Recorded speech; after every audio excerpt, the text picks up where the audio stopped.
Hi guys, I am Anish Deshpande, and in this video we are going to see a game of Capablanca. So, uh, Capablanca's full name was Jose Raul Capablanca. He was the third world chess champion from 1921 to 1927. He is considered as one of the greatest positional players of all time. His endgame technique was fabulous, and this game is an example of his endgame technique. So, in this game, Capablanca is playing with the black pieces, and his opponent is uh, David Janowaski. You can see the name being written here. So, his opponent opened the game with 1d4. Capablanca responded with knight to f6. His opponent played knight to f3. Then Capablanca played the move d5. His opponent played c4. This opening is called the queen's gambit. And if black takes here, white can easily regain this pawn. I will show you how. He plays the move e3. This pawn is attacked with the bishop. So if black tries to save this pawn like this, then white plays the move a4. And now if black plays a6, then it's of no use, as you will take, and in the end black would lose the rook. So if he plays c6, then white would take and play the move b3. If black takes here, then bishop takes b5 check, and on the next move white will capture this pawn on b3 like this. If bishop to d7, queen captures on b3.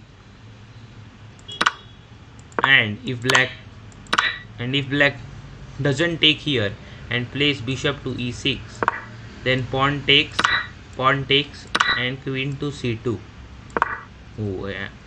And white will regain this pawn. If black plays queen to c7 and tries to hold with the pawn, then knight to a3, and white will be able to capture this pawn. So in the game, Capablanca then took this pawn and played the move c6. This is called the Slav defense. His opponent played knight to c3, putting pressure on the pawn on d5 and controlling the center, as we saw in our previous video regarding the opening rules, that we should control the center. If you haven't watched that video, the link will be given in the description box. So now Capablanca played here bishop to f5. Now this move is a slight mistake by him,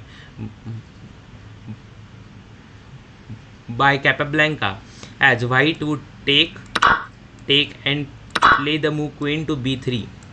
And now the pawn on b7 is hanging, as well as the pawn on d5, so the queen can't move.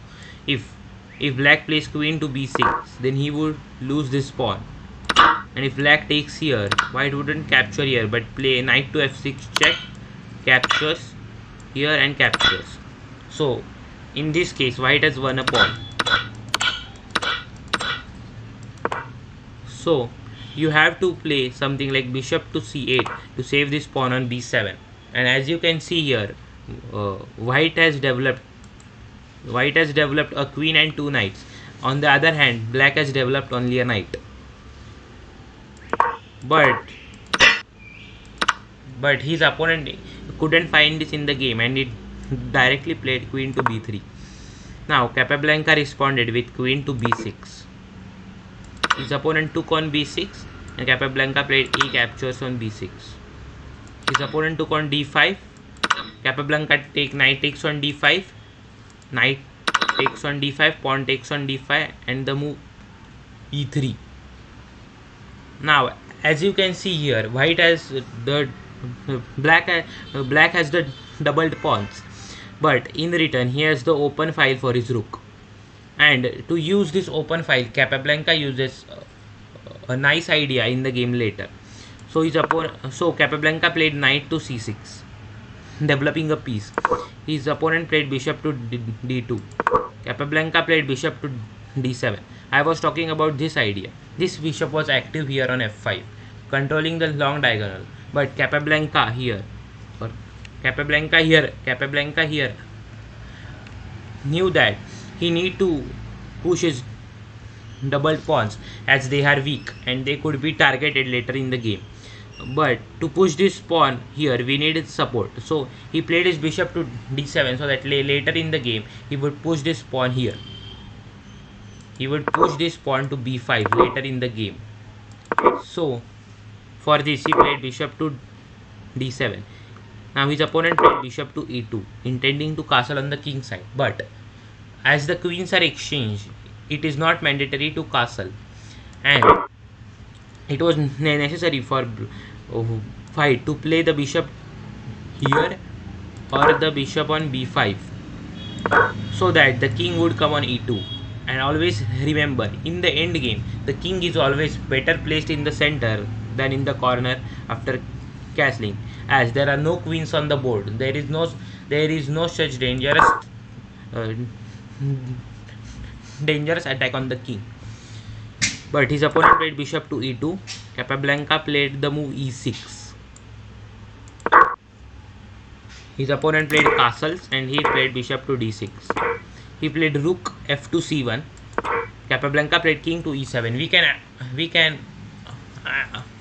understand here by this game how Capablanca's endgame understanding was far better than his opponent's. He kept his king in the center, as I have said now, as the endgame is near and there are no queens on the board. On the other hand, white has castled and kept his king in the corner. His opponent played bishop to c3. Capablanca played rook f to c8. Rook f to c8 is important as this rook is already on the open file. So he played rook f to c8. His opponent played the move a3 so that this rook could move. As this pawn was under pressure from this rook. Capablanca played knight to a5. Now, as we had said earlier, that Capablanca later wanted to push b5 pawn to b5 in the game. So this idea is now coming into picture. He has moved the knight so that his bishop supports the b5 square, and now he's all ready to push b5. His opponent played knight to d2. Capablanca played the move f5. He is intending to push f4. His opponent played g3, stopping f4. So Capablanca now played the move b5. His opponent played f3, intending to push the pawn on e4. His opponent played knight to c4. And now this knight is a monster. This knight is attacking the pawn on e3 and the pawn on b2. So his opponent took the knight with the bishop, and Capablanca took the bishop with the b pawn. Now here Capablanca is happy as he has undoubled his pawn and has got the advantage of the bishop pair. So his opponent played the move e4. Capablanca played king to f7, improving the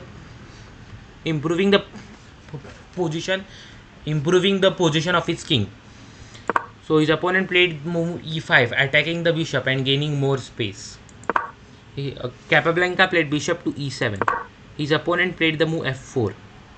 Now Capablanca played the move b5. Here Capablanca wants to create play on the queen side by putting both the rooks on the a file and later push the pawn to b4. As he has doubled on the a file, white wouldn't be able to capture here as his rook on a1 will be hanging. This will be shown later in the game. So his opponent played king to f2. Now as we can see, his opponent castled and now he is bringing his king into the center. By doing this, he wasted his time, and we can see there Capablanca didn't castle and put his king in the center. By doing this, he saved time. So Capablanca played rook to a4. We can see the same strategy in action now. His opponent played king to e3. Capablanca played rook c to a8. Now he has put both of his rooks on the a file, and now he's intending to play b4. Like I will show you how. If white makes a random move like a4, then he would push b4, and white won't be able to take here as the rook will be here will be hanging. So his opponent played rook to b1, taking his rook away from the a file. So here Capablanca played the move h6, intending g5. We can understand here by his play that he is playing on the both sides of the board, on the queen side as well as on the king side. This strategy you have to use when you have both the bishop and opponent has a knight against a bishop. The knight can't control both sides of the board at one time, but the bishop can do so. You can see this bishop on e7. It also supports black's play on the queen side as well as on the king side. So his opponent played knight to f3. Capablanca played g5. His opponent played knight to e1. Capablanca played rook to g8. Now he has shuffled his play on the king side, as he has understood that white has defended well on the queen side. His opponent played king to f3. Capablanca took on f4. G takes on f4, and he played rook a to a8. Now he has completely shifted his focus on the king side. So his opponent played knight to g2. Capablanca played rook to g4. His opponent played rook to g1. Now his opponent is trying to defend to act against his play on the king side. Capablanca played rook h to g8, and his opponent played bishop to e1, intending bishop to g3 and closing Capablanca's play on the g5. But this idea is not so good, as white has this pawn here which can be pushed forward all the way to h4, and the bishop on g3 would be kicked away. So now Capablanca played the move b4. His idea is to put the bishop on a4 and to put it either on b3 on an active square or from c2 to e4. This we will see later in the game. His opponent took on b4. Now Capablanca played bishop to a4, intending bishop to c2 or bishop to b3. Here his opponent was not able to understand his idea and played rook to a1, attacking this bishop. Now Capablanca played bishop to c2, intending bishop to e4 and winning this knight. So his opponent played bishop to g3. As we have said earlier, that he wants to block both of his rooks on the g file by putting the bishop on g3, but this idea is bad, as Capablanca played bishop to e4 check, king f2 and pawn to h5. Now this pawn is going to come forward, kick this bishop from here and win the knight on g2. So his opponent played rook to a7. After Capablanca played bishop takes g2, rook takes g2 and pushed the pawn to a5. He played bishop takes on a5. Now his opponent is offering the rook here with check, but he is going to win the bishop on e7. So that's what happened. Capablanca took bishop takes g2, king f3, and he took the pawn on h2. Now his opponent played bishop takes on e7. Capablanca played rook to h3 check. His opponent played king to f2 and Capablanca played rook to b3, attacking the pawn on b2. And now it is very hard to save this pawn. If black comes back with the rook to a2, then it would be very passive. So his opponent played bishop to g5 check, king g6, and he played rook to e7, attacking this pawn on e6. Capablanca took the pawn on b2 with a check. His opponent played king to f3 and Capablanca played rook to a8. His opponent played rook takes e6, king h7. This move is important. If you play the move king to h5, then rook to h4 would be a h6 would be a checkmate. So Capablanca played king to h7, and his opponent in position resigned the game, as he has only a bishop for a rook, and he is going to lose this pawn on b4. For more such interesting videos, subscribe to my channel and click on the bell icon.